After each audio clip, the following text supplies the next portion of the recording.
नमस्कार दोस्तों, the bright mom show में आपका स्वागत है। आज हम आपके लिए लाए हैं भारत और मालदीव के संबंधों को। आज हम जानेंगे का इतिहास, वर्तमान और भविष्य क्या होगा। इन सभी चीजों की जानकारी के लिए देखते रहिए द ब्राइट मॉम चैनल।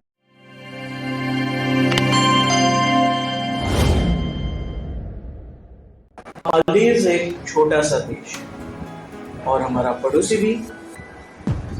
वह हमारे दक्षिण भारत से लगभग 750 किलोमीटर की दूरी पर बसा। लगभग 12वीं सदी में अरबी और पर्शियन ट्रेडर्स मालदीव आए समुद्र रास्तों से, और तभी वहां पर इस्लाम धर्म का प्रचार।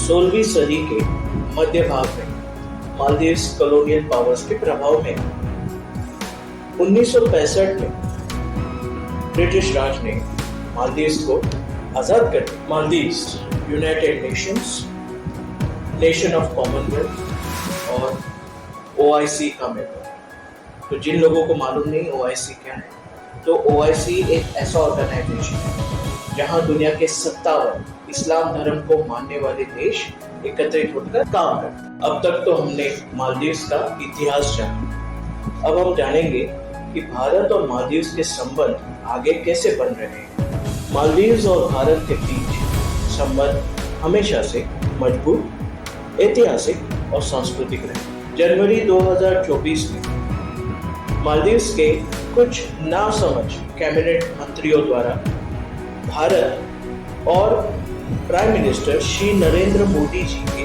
बारे में नस्लवाद और अपमानजनक टिप्पणियां की गई, जिसके कारण संबंधों में बड़ी दरार आ गई। पर ऐसा क्यों हुआ?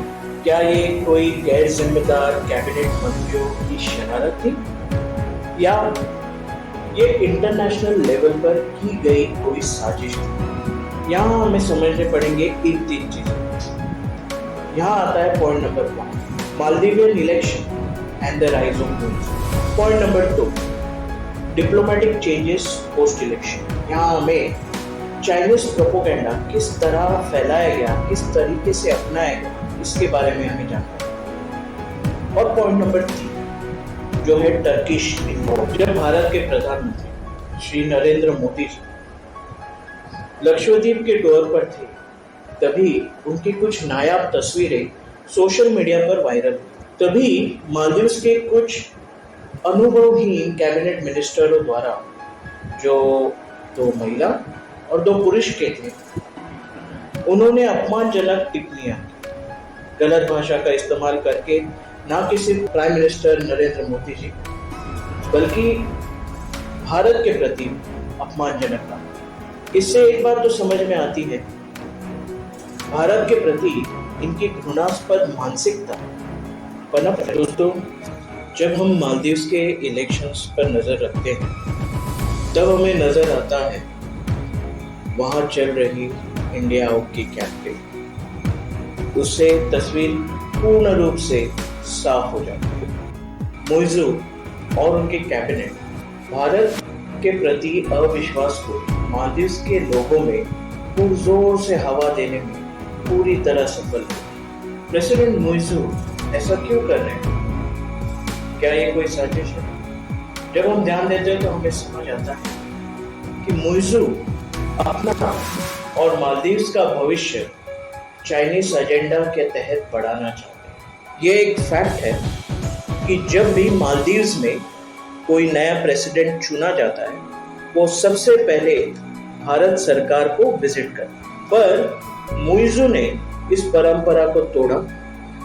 उसने भारत सरकार को न चुनते हुए अपना पहला विजिट अन्य देशों को, इनमें रक्षा समझौता और बुनियादी ढांचे की कई डील्स पर हस्ताक्षर। दक्षिण एशियाई देशों से भारत को अलग थलग करने की चीन की व्यापक रणनीति। चाइना भारतीय महासागर परिसर में अपना दबदबा कायम करना चाहता है। ये उसके विस्तारवादी रणनीति का हिस्सा है। चाइना के साथ मालदीव की स्थायी आर्थिक साझेदारी एक दशक से भी ज्यादा समय से मजबूत हुई। 2024 तक मालदीव्स पर पहले से ही चाइना का 1.3 बिलियन अमेरिकी डॉलर्स बकाया है, जिसका फायदा उठाते हुए चाइना माले में लगातार अपने स्ट्रैटेजिक टारगेट्स को आगे बढ़ाने में कामयाब रहा है, जिससे कि भारत पर दबाव बना है। चाइना अपने विस्तारवादी मंसूबे की पूर्ति के लिए हमेशा से मालदीव्स तथा मुइज़ू जैसों का इस्तेमाल करते हैं। टर्की और मालदीव्स के बीच लगभग 6000 किलोमीटर का अंतर। मुश्किल हालात में मालदीव्स की मदद हमेशा भारत ने की। विपदा के वक्त जो हाथ मालदीव्स की मदद के लिए पहुंच सकते हैं वो भारत के हैं, ना कि टर्की के। बावजूद इसके केवल चाइना के कहने पर pro Chinese president Muizzu Bharat के पार देख रहा है। चाइना की बात मानते हुए टर्की से सर्वेलेंस ड्रोन्स खरीदे, जो उन्हें 3 मार्च 2024 को डिलीवर हुए।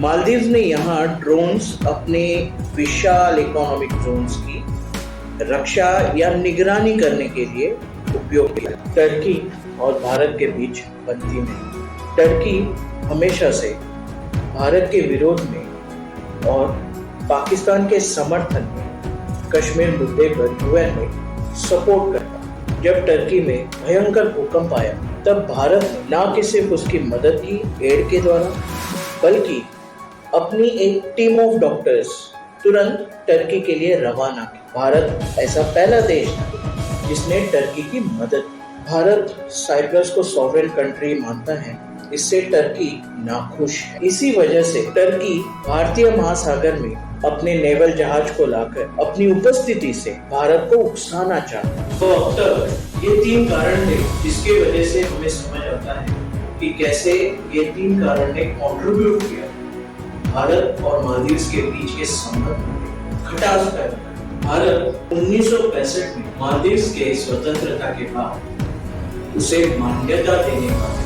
देशों में से और उसके साथ राजनीतिक संबंध स्थापित करने वाले देशों में से पहला देश था। ऑपरेशन कैक्टस की सफलता के बाद मालदीव्स और भारत के बीच के संबंध में काफी विस्तार। ऑपरेशन कैक्टस यानी मालदीव्स के प्रेसिडेंट के खिलाफ वहां पर एक रेबिलियन थी, जिसके तहत उनके खिलाफ साजिश की गई और उन्हें प्रेसिडेंट रूल से हटाने की एक साजिश। जब प्रेसिडेंट ऑफ मालदीव्स ने भारत से मदद मांगी, जब भारत ने बिना सोचे अपनी पड़ोसी की मदद के लिए अपनी आर्मी वहां भेज दी।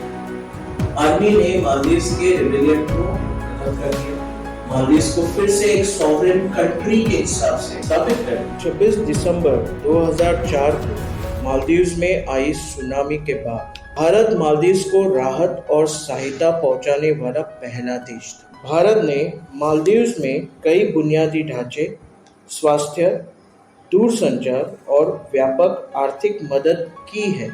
भारत मालदीव्स द्विपक्षीय व्यापार 2021 में पहली बार 300 मिलियन अमेरिकी डॉलर्स के आंकड़े को पार कर गए। इस वर्ष में मालदीव्स को 770 करोड़ रुपए की सहायता दी गई।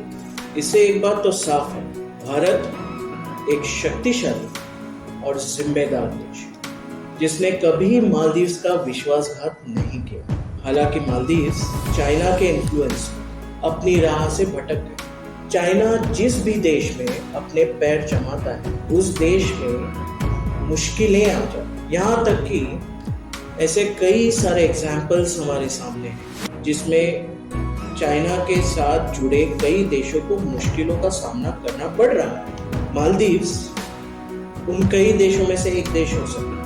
IMF ने मालदीव्स को वार्निंग दी चाइना के डेट ट्रैप के बाद। मालदीव्स को ये बात समझ में आनी चाहिए कि भारत के साथ साझेदारी करने में ही उसका हित है।